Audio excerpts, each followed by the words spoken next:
In quiet rooms and crowded spaces alike, countless dull people live inside a kind of invisible prison, compelled to take on what isn't theirs. They feel charged with everyone's hurt, their parents' tension, their partner's heaviness, their friends' unease, their co-workers' crisis, as if the bloodstream of the world ran straight through them.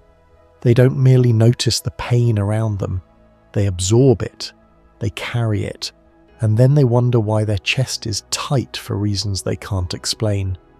At first glance, it can look noble, it looks like empathy, it looks like a generous heart. But if we gently lift the surface and peer underneath, we find something older and more complex at work.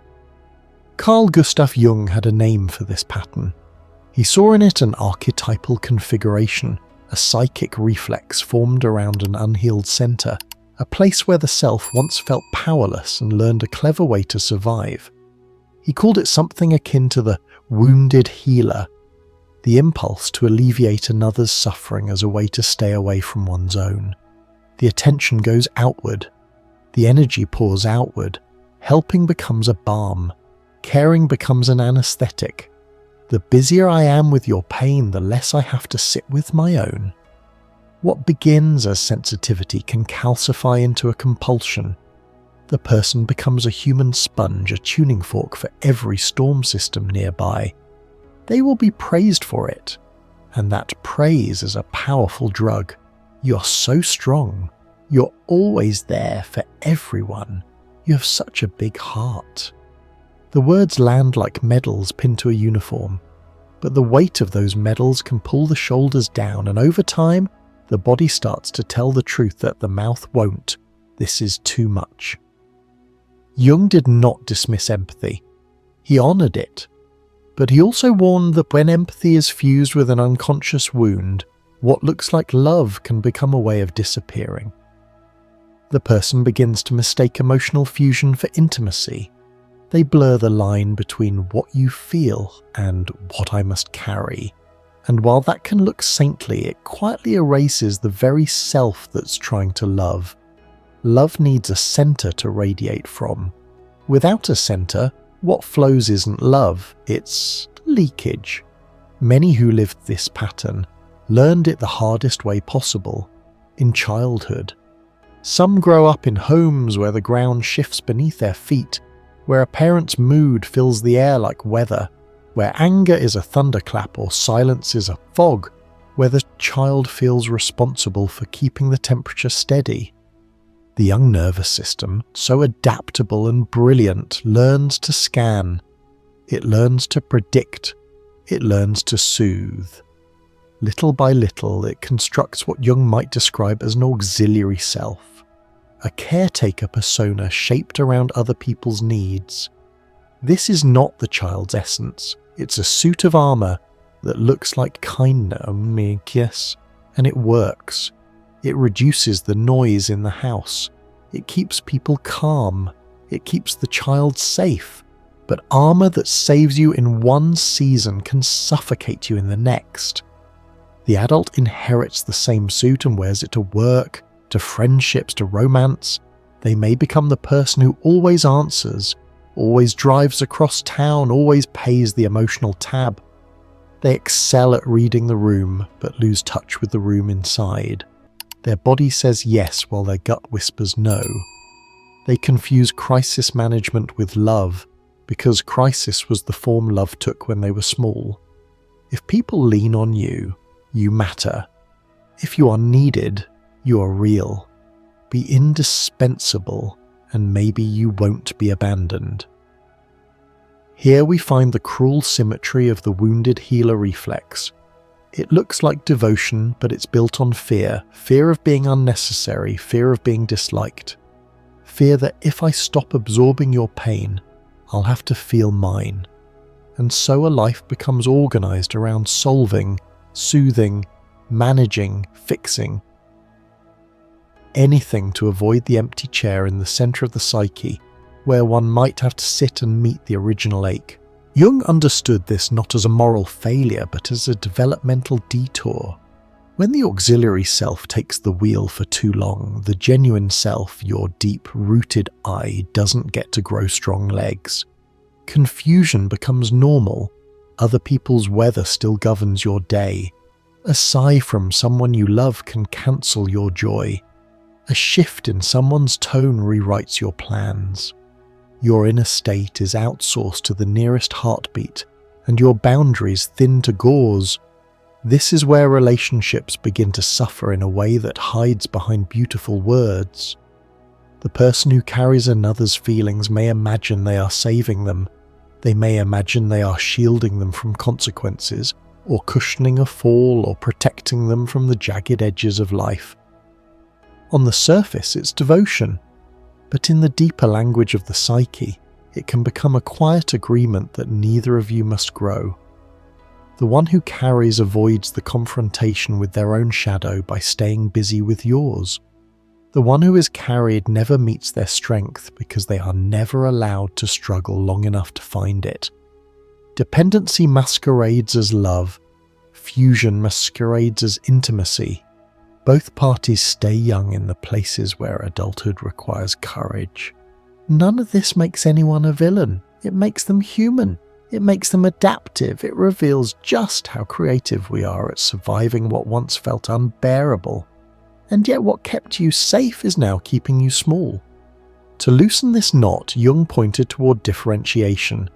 The sober, compassionate clarity that knows where I end and you begin. Differentiation doesn't make you cold, it makes you honest. It lets you feel with someone without becoming their bloodstream. It teaches the body to remain a home rather than a hallway for other people's storms. You can stand near pain and not vanish. You can witness suffering and not absorb. You can love in a way that allows both people to stay whole. This shift begins with disarmingly simple questions. Whose feeling is this? Where in my body did it land? When did I learn I had to fix pain to deserve love? These are not accusations. They are invitations. The nervous system needs gentle invitations to try a new path. When the old reflex fires, texting back immediately, volunteering without pausing, spiraling into guilt for saying no, you take a breath long enough to reintroduce yourself to yourself. I hear the pull to rescue. I honor where it came from, and I choose a different move now. You will be told that this is unkind. You will be told that you've changed. The old dance depends on you twirling in your usual steps, and when you don't, the music can sound shrill. People who love you but have relied on your endless capacity may feel threatened by your clarity. Not because you are cruel, but because the economy of the relationship is changing. The unspoken contract, I will carry so you don't have to grow, is expiring. That can trigger tears, anger, manipulation and memory. It can summon your oldest guilt like a ghost. See, you're selfish. See, you're cold. See, you don't care. This is the moment to remember that boundaries are not punishments. They are descriptions of reality. They are the lines that allow love to exist without erasing the one who loves. When you say, I can sit with you in this, but I can't do it for you, you are not abandoning someone. You're choosing a form of love that believes in their strength. You are refusing to recycle a story that keeps you both small. That refusal is not lack of compassion. It is the precondition for compassion that does not swallow you whole. If you have lived as an emotional sponge for long enough, the first taste of space can feel like abandonment. Abandonment of others, abandonment of identity. Who am I if I'm not the responsible one? Who am I if I stop being a solution? There is a loneliness in changing roles. There is a quiet after the storm that can feel terrifying because noise was proof that you are alive. Don't rush past that quiet. Sit with it. Let it rearrange you. In the quiet, you will discover small truths that make you heavy and light all at once. I am allowed to belong to myself. I am allowed to feel only what is mine. I am allowed to rest without earning it with a rescue. As this truth takes root, your body will begin to speak a new language. Your shoulders will drop in rooms that used to tighten them. Your breath will return to depth in conversations that used to make it shallow. You will notice the first flutter of obligation and meet it with curiosity instead of compliance. You will learn to pause, which is the sacred opposite of compulsion. The pause is where the old pattern dissolves. The pause is where choice is born. From here, the way you love evolves. You become capable of a presence that does not immediately move to fix. You offer a steady eye rather than a frantic hand. You can say, "I'm with you," and mean it in a way that does not place your nervous system on the altar. People feel the difference. They feel seen instead of managed. They feel respected instead of handled. Some relationships deepen, some drift. Those that were fastened by your self-abandonment will fall away. And though that hurts, it is an honest pain. It is the ache of taking down scaffolding that was never meant to be permanent. If you have spent years building an identity around being indispensable, you will also wrestle with a subtler withdrawal, the loss of the praise you used to receive for overgiving. The world applauds heroic exhaustion. It hands out trophies for burnout and calls it dedication. Your new way will not always be glamorous. It will often be quiet. There will be fewer headlines and more mornings where you wake up with unremarkable peace. Your nervous system will thank you in ways that no audience ever could. On the inside, strange and beautiful repairs begin. You'll remember hobbies that had sunk beneath other people's emergencies. You will rediscover solitude as a friend rather than a punishment. You will hear the faint signal of your own desires, the small, consistent radio of your life underneath the static. You may notice that your creativity returns when your calendar stops being a triage list. You may realize that the person you hoped someone else would be for you has been waiting at your own address the entire time. None of this means you stop helping. It means you help from a different altitude. You check your motives. You notice when the old hit of being needed tries to seduce you, and you answer it with tenderness and boundaries. You remember that sometimes the kindest thing you can do is step back so that someone can meet themselves. You don't throw people into the deep end to punish them. You simply stop carrying them so they can learn the language of their own legs. Because real compassion has a spine. It trusts, it doesn't hover, it doesn't rehearse somebody else's lessons in your body.